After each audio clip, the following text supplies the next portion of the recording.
А сейчас в подарок от гостей нашего вечера небольшой экспромт. Я хочу пригласить на сцену ансамбль ЖГТ, ансамбль Алания.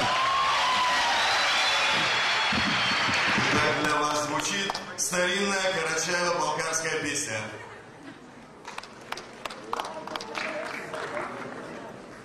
Ой, да не слышны, в саду даже шорохи, все здесь занято.